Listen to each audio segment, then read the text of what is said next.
Rice తో skin whitening soap చేసుకుంటున్నాను. So అది కూడా చూపిస్తాను. ఒక 4-5 టేబుల్ స్పూన్ మనం ఇంట్లో తినే బియ్యమే మంచిగా వాష్ చేసుకొని ఒక 3-4 అవర్స్ నానబెట్టుకొని తర్వాత వాటర్ స్ట్రెయిన్ అవుట్ చేసేసి ఎండబెట్టుకోవాలన్నమాట. కొంచెం అదంతా తడి ఆరిపోయిన తర్వాత ఫైన్ పౌడర్ లాగా మిక్సీ పట్టేసుకోవాలి. బియ్యం పిండి రెడీ అయిపోతుంది కదా. నెక్స్ట్ ఇంకా ఈ రైస్ సోప్ కి మనకి అలోవెరా జెల్ కూడా కావాలి. సో ఇంట్లో నేచురల్ గా దొరికే అలోవెరా జెల్ తీసుకున్నాను నేను.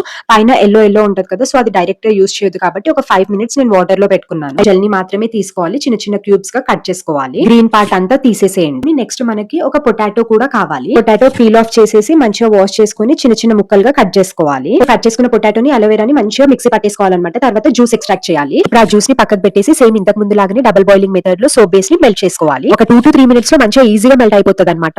మంచిగా మెల్ట్ అయిపోయిన తర్వాత ఇందాక జ్యూస్ ఎక్స్ట్రాక్ట్ చేసుకున్నాం కదా, ఆ జ్యూస్ ని కూడా యాడ్ చేసుకుని ఒక 2 టేబుల్ స్పూన్ వరకు బియ్యం పిండి యాడ్ చేసుకోండి. నెక్స్ట్ ఒక 2 విటమిన్ ఈ క్యాప్సూల్స్ కూడా యాడ్ చేసుకోండి. చూస్తున్నారు కదా, అసలు మనం ఏమైనా కెమికల్స్ కానీ పారాబిన్స్ కానీ యాడ్ చేస్తున్నామో చాలా సింపుల్ గా ప్రిపేర్ చేసుకోవచ్చు. ఒక 1-2 మినిట్స్ మంచిగా మిక్స్ చేసుకోవాలి. కన్సిస్టెన్సీ కొంచెం దగ్గరికి రావాలన్నమాట. అప్పుడు వెంటనే మౌల్ లోకి ట్రాన్స్ఫర్ చేసేసుకోవాలి. సో చాలా సింపుల్ అండ్ ఈజీగా స్కిన్ వైట్నింగ్ కోసం 3 డిఫరెంట్ సోప్స్ ప్రిపేర్ చేసుకున్నాను. 3-4 అవర్స్ ఫ్రిడ్జ్ లో పెడితే రెడీ అయిపోతుంది.